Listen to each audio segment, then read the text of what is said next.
Hello बच्चों, let's read out the question first. A sinusoidal voltage of RMS value 220 volt connected across a diode and a capacitor such that half-wave rectifiers occurs. Calculate the final potential difference across the capacitor. So basically यहाँ पर आप circuit में देख सकते हैं कि एक diode है, एक कैपेसिटर है, दोनों सीरीज में कनेक्टेड है across the RMS value of sinusoidal voltage 220 volt. So हमें बताना है कि कैपेसिटर के अक्रॉस पोटेंशियल डिफरेंस क्या होगा. सो इसके लिए सबसे पहले तो यहाँ पर हम बात कर लेते हैं की कॉन्सेप्ट की which we are going to use here for this question. So देखिए क्वेश्चन में बोला है कि जो डायोड है वो हाफ वेव रेक्टिफायर की तरह वर्क कर रहा है, right. So basically half wave rectifier, ठीक है, ये होता क्या है इसको हम पहले समझ लेते हैं.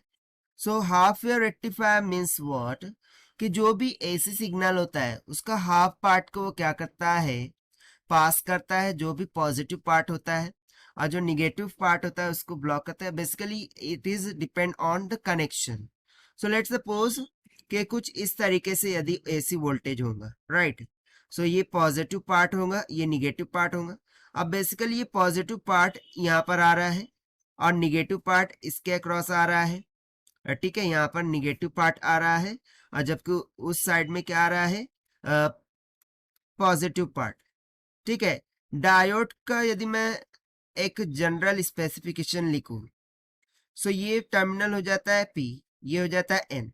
और जब हम डायोड को पी टर्मिनल के डायोड का पी टर्मिनल जब हम बैटरी के पॉजिटिव से और उसका एन टर्मिनल बैटरी के निगेटिव से जोड़ते हैं, सो उस टाइम पर डायोड क्या हो जाता है, फॉरवर्ड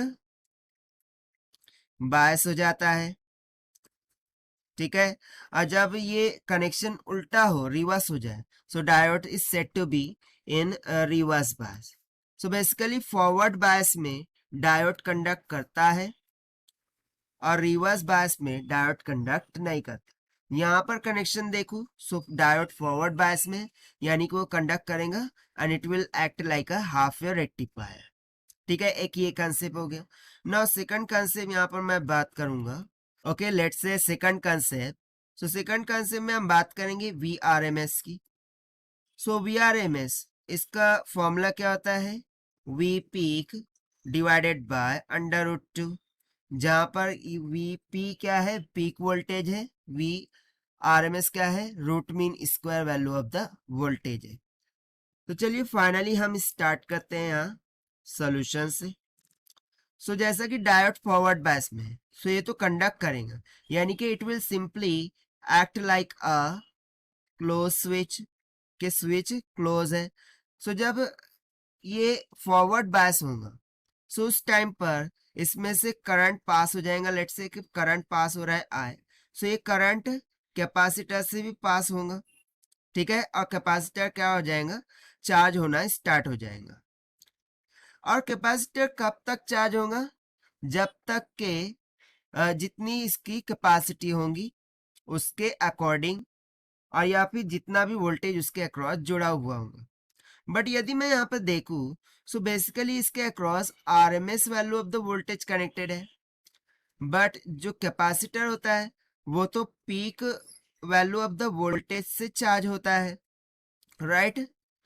सो उसकी पीक वैल्यू ऑफ वोल्टेज तक वो क्या होगा, चार्ज होगा. और इस पर जो पोटेंशियल आ जाएगा वो कुछ इस तरीके से आ जाएगा कि ये हो जाएगा पॉजिटिव, ये हो जाएगा निगेटिव, और सिंपली हमें इसके अक्रॉस एक पोटेंशियल डिफरेंस देखने को मिल जाएगा, ठीक है. सो कैपेसिटर के अक्रॉस कितना पोटेंशियल आएगा वो कैलकुलेट करने के लिए, सो उसके लिए हम सिंपली क्या करते हैं, पीक वोल्टेज कैलकुलेट कर लेते हैं, that is V peak. This will be equals to under root 2 times of VRMS.